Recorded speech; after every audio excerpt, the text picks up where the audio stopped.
Last year we were flying drones around the loft a lot and at liberations, and we learned a few things while flying the drones in the air with the birds, and we had quite an idea of maybe hiring a helicopter, because we're seeing a lot of helicopters flying around the falls with the tourism industry. And we found that the birds are quite used to the helicopters, because we get daily helicopter flights over the loft and while the birds are exercising. So we decided to hire a helicopter to follow the birds from one of our training flights. So on 26th of April we hired the helicopter and we decided to go out onto the liberation site. And my expectations from pigeon fancier point of view, that's always been on the ground with the birds at the liberation, is we actually thought that the birds will orientate for a minute or two and do a few laps around the truck and then find their way home. In reality, what we found was, after liberating the birds, they came straight out the truck. The ones on the left made a half a circle and the ones on the right came straight out in the direction of the falls, and they never hesitated to go either left or right. They were straight going towards the falls.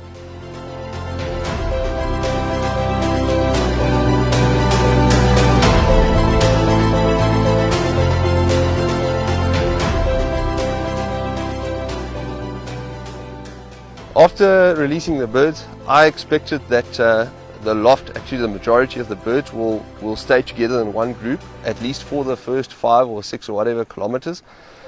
And like we would expect, that the slower ones will fall behind and they will break up into smaller packs. And that was completely not the case. They broke up into smaller groups of 100 to 200 birds, and they all went in the same direction.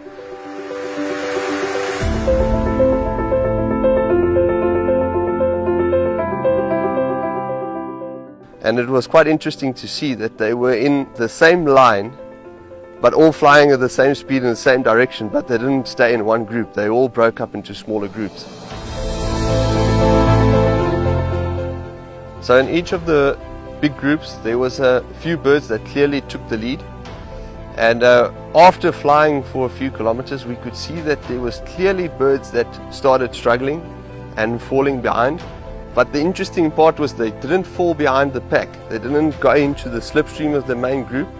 They started falling off to the side. And we could have seen one bird clearly struggling, and after a while he was joined by a few others. And they at the end formed their own little group that flew at a slower pace on their own. So when we got near the falls, one of the groups that we were actually not filming, it was unfortunate they were on the other side of the helicopter. So in the group that was attacked by the hawk, there was about 100, say 150 birds. And the interesting part was the hawk went right through the group, and I could at least see about 6 birds that went into trees, onto the ground. And those birds were completely out of it. They immediately didn't know where to go. And that might be a reason why we're losing birds on short tosses or short exercises like this, is that they get attacked and they would go onto the ground and they won't find their way back, or may get injured and they won't come back to home.